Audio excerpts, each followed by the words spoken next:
Memory is one of the most familiar aspects of being human. We recall faces, places, conversations, fragments of our past that shape who we are. But what happens when memory is no longer human? When it exists entirely in machines, in circuits, in clouds of data far beyond our reach. Every search we make, every image we upload, every message we send is stored somewhere, not in a brain, not in paper, but in the perfect, tireless memory of machines. Unlike our memories, these records do not fade, they do not distort, they do not dream. Yet, in their perfection, they raise a question. Can a machine truly remember, or is it merely recording what we forget? In this video, we explore the story of memory, not as it exists in humans, but as it exists in machines. The memory that now holds pieces of our lives forever. Long before machines, memory was fragile. It lived in the minds of people, passed through stories, songs, and symbols. For thousands of years, everything that mattered had to be remembered by someone. To forget was to lose entire generations of knowledge. Ancient storytellers and scribes carried history in their voices. Memory wasn't just personal, it was survival. Then came the first great shift, when humans began placing memory outside of the mind. Clay tablets, scrolls, books, libraries. Humanity built its first external hard drives, made not of metal and code, but of ink and stone. Writing allowed thoughts to outlive their creators. For the first time, ideas could persist without the people who made them. We had learned how to store memory in matter.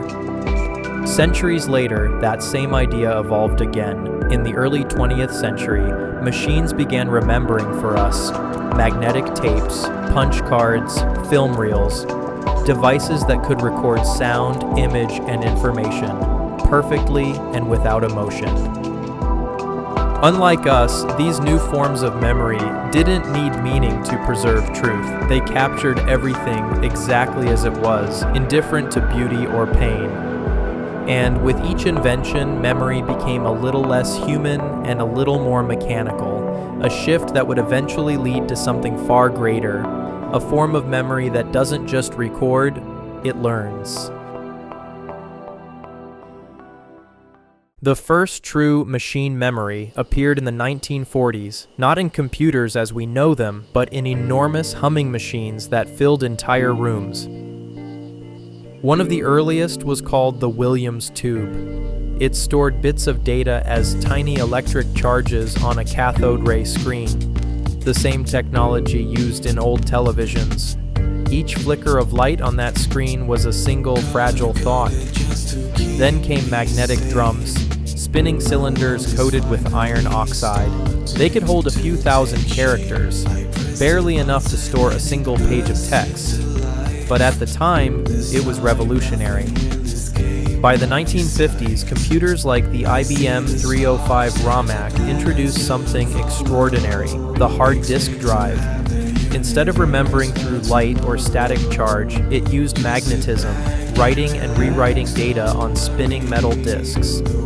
Each advance made memory a little more stable, a little more permanent. What once had to be told and retold could now be stored, copied, and shared, untouched by time or human error. For the first time in history, forgetting wasn't inevitable. For decades, computers only remembered what we told them to. They stored numbers, words, and records, nothing more. But then came the internet. Suddenly, memory wasn't locked inside a single machine. It was shared, distributed across millions of devices, servers, and people. Every message, every search, every photo uploaded began to form part of a vast collective archive. We were teaching machines not just to store information, but to remember our lives. In the early 2000s, social media transformed this even further. For the first time, human memory had a mirror. one that never forgot. Algorithms began to predict what we might want to see, who we might know, even what we might feel. In a way, machines developed a kind of memory of us. Our joys, our mistakes, our passing thoughts, all preserved in code. Humanity had finally built something that remembers everything and forgets nothing. For most of history, forgetting was a mercy. Memories faded so that new ones could take their place. Entire generations could move on, unburdened by the past. But in the digital age, forgetting has become almost impossible. Every post, every photo, every search is archived somewhere. Our memories now exist outside our minds, scattered across servers and systems we don't control. Psychologists call it cognitive offloading, relying on technology to remember for us. It's convenient, but it changes how we think. Studies show that when we expect information to be stored digitally, we're less likely to remember it ourselves. We've traded recall for access. Yet this new kind of memory isn't neutral.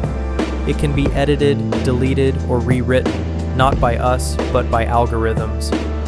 In trying to build something that never forgets, we may have created a memory that isn't just vast, but intelligent, a machine that can interpret, prioritize, and even rewrite what it remembers. For the first time in history, memory doesn't belong to the living. Artificial intelligence doesn't just store information. It learns from it. It forms connections, recalls patterns, and predicts outcomes. It remembers not through experience, but through probability. Each conversation, image, and click becomes another trace, not a memory as we understand it, but something more fluid, more abstract. Unlike a human mind, it doesn't forget. It doesn't dream. It remembers everything we feed it, even the things we'd rather leave behind. But here's the paradox. The more AI remembers, the less we know about how it remembers. Inside the neural networks, memory becomes unrecognizable, compressed, rewritten, optimized. When a machine recalls, it isn't replaying the past, it's reconstructing it piece by piece in real time. In that sense, AI memory isn't a vault, it's a mirror. It reflects us, our words, our biases, our history, and hands it back as something new. A memory that learns from us, shapes us, and perhaps one day remembers us better than we remember ourselves.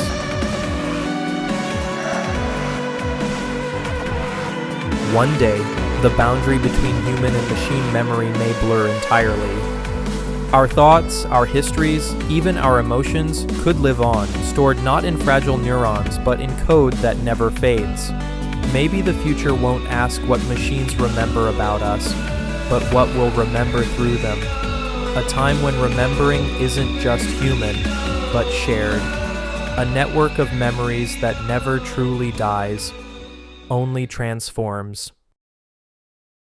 In the end, memory has always been our way of holding on to time, a fragile thread between what was and what still matters. Machines remember differently. Their memories don't fade, and they don't feel. They can store everything, but they don't cherish anything. Maybe that's what makes human memory so extraordinary. We forget, and in forgetting, we make space to begin again. The machine will remember what we give it. The question is, what will it value? Because memory was never just about storing the past, it's about deciding what deserves to live on. As machines inherit our stories, perhaps our task isn't to out-remember them, but to teach them why we remember at all. Because one day, when even our voices have faded, the memory of machines might still remember we were here.